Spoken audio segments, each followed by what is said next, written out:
매화꽃이 피었다. 박총희.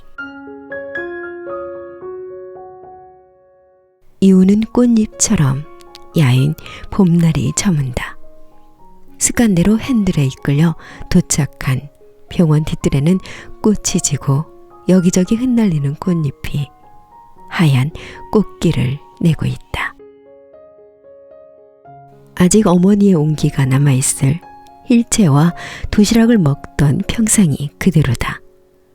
그저 어머니만 안 계실 뿐 병원은 한 달 전처럼 아무것도 달라진 게 없다. 어머니가 떠나시는 것을 예감했을까?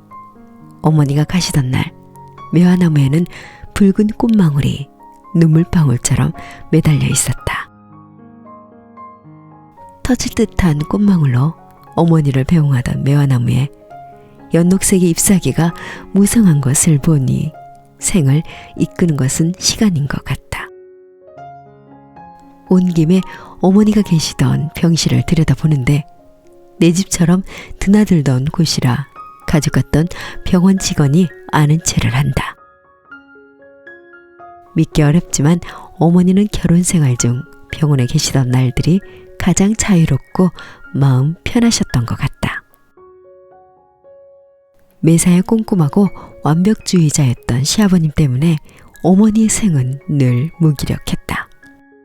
남편이 가져오는 월급 봉투 한번 못 만져보고 생필품은 물론 어머니의 옷도 아버님이 사다 주셨다. 자식이 5이나 되고 남편이 있어도 어머니의 자리는 언제나 옹색했다. 그도 그럴 것이 사범학교를 나와 교편을 잡고 있던 아버님과 학교 문턱도 못 밟아본 어머니는 애초부터 기우는 혼자였다. 그래서인지 아버님은 늘 어머니를 못마땅하게 여기고 그 모습을 보고 자라는 자식들도 어머니를 살갑게 대하지 않았다. 어머니는 잔정 없고 무뚝뚝하던 아버님이 떠나신 후 몇 년은 사람 사는 것처럼 사셨다. 구질구질하던 젊은 날에 보상이라도 해주듯 시장에 가서 연분홍색 스웨터도 사고 몸빼가 아닌 정장 바지도 사들였다. 벚꽃처럼 하얀 얼굴에 크림을 찍어 바르고 연분홍색 립스틱으로 꽃잎 같은 입술을 그리기도 했다. 하나 호사를 누려보는 시간은 그리 길지 않았다. 어머니가 목숨처럼 아끼고 사랑하던 큰아들이 교통사고로 갑자기 세상을 떠났다. 아들의 부재를 확인한 어머니는 정신을 놓았다. 아버님을 보내면서도 흔들림 없이 꼿꼿하던 어머니가 큰아들을 앞세우고 나서는 생가지를 뚝뚝 부러뜨렸다. 어머니는 가장 믿고 의지했던 큰아들마저 떠나보내고 나서 탈출구가 필요했던 것 같다. 어쩌면 세상으로부터 멀리 도망치고 싶었는지도 모른다. 부쩍 잠이 없어진 어머니는 밤을 낮처럼 불을 밝혀놓고 낮과 밤의 살길을 통해 바람같이 지나가버린 과거를 용케도 들춰냈다. 두서없이 쏟아내는 말을 주어 솔기를 봉합하면 어머니의 연두빛 내력들이 생생하게 되살아났다. 어머니가 기억하는 생의 이력에는 풋풋하던 날들도 있었다. 하루가 다르게 변해가는 어머니는 엉덩이에서 물감을 찍어 이불에 매화꽃을 피우기 시작했다. 아침에 눈을 뜨면 어머니를 덮어주었던 이불은 밤새 어머니가 그린 황미화로 꽃밭이 되었다. 어머니의 꽃밭은 계절에 상관없이 수시로 꽃을 피웠다. 그렇게 피어난 꽃은 순식간에 집안을 향기로 가득 채우기도 했다. 죽을 만큼 힘든 고통도 세월에 섞이면 무뎌지듯 하루가 다르게 낯설어지는 어머니의 모습에 익숙해지기 시작했다. 어머니가 편찮으시면 자식의 삶도 흔들린다. 어머니를 바라보는 남편도 점점 말이 없어졌다. 해결점은 도무지 보이지 않고 서로에게 섭섭한 것만 쌓여갔다. 어쩔 수 없이 어머니를 노인병원으로 모셨다. 치매는 영혼이 맑은 사람한테 오는 것 같다. 치매는 번뇌와 욕심을 줬고 스스로 꽃에 다다를 수 있는 경지에 이른 사람만이 누릴 수 있는 황홀한 세상이다.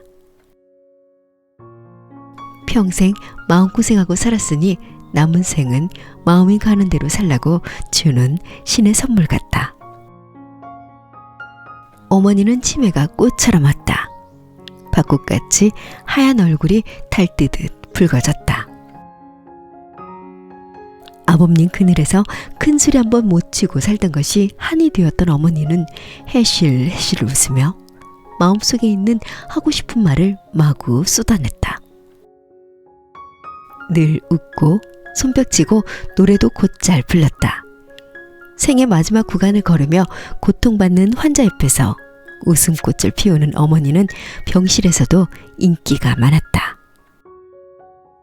가끔 제가 누구예요? 하고 물으면 어머니는 바로 영순이라고 했다.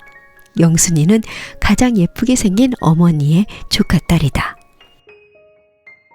어머니가 나를 영순이로 기억하는 것은 당신 눈에는 아직도 며느리인 내가 가장 예쁘다는 말이었던 것 같다.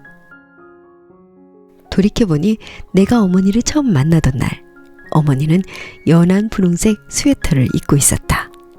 우연이었을까? 나도 어머니가 입고 있었던 스웨터와 같은 분홍색 카디건을 입고 있었다. 첫 만남에서 어머니는 나한테 참말로 예쁘다고 하셨다. 살면서도 어머니 가슴속에는 내가 늘 예쁜 며느리로 있었던 것 같다.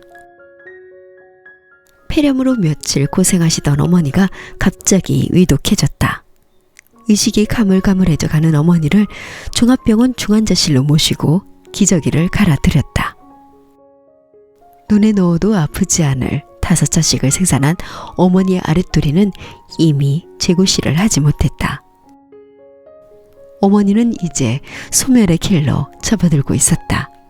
왈칵 눈물이 쏟아졌다. 내 눈물바람에 남편도 오열했다.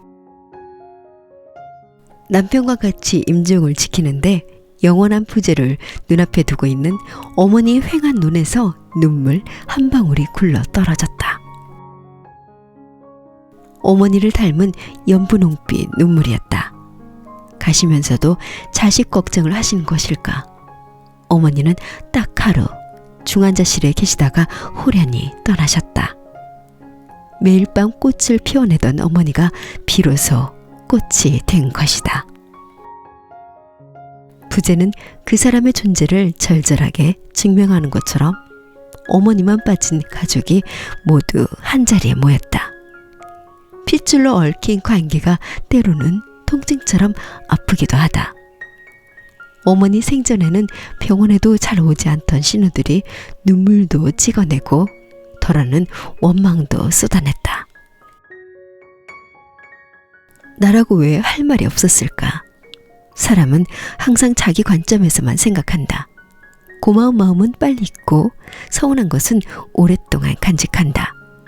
어머니가 아니었다면 우리가 어떻게 그 자리에 앉아 지난 날을 뒤집을 수 있었을까? 아무것도 하지 않고 병실에 누워만 계시던 어머니가 사실은 가족의 끈을 이어주고 있는 매개체였다는 것을 어머니가 떠나고 난 뒤 알게 되었다. 쉼없이 이별에 관해 이야기하는 순한 바람 사이로 언뜻 더운 기운이 몰려온다. 무엇이든 영원한 것은 없다. 어머니가 떠나고 무심하게 내리치던 봄볕도 하얗게 소멸해 간다. 고개를 들고 병실을 올려다보니 창문 사이로 해실해실 어머니가 웃고 계신다. 나는 다시는 못 올 어머니의 저무는 봄날을 내시경을 찍듯 아프게 턱분한다.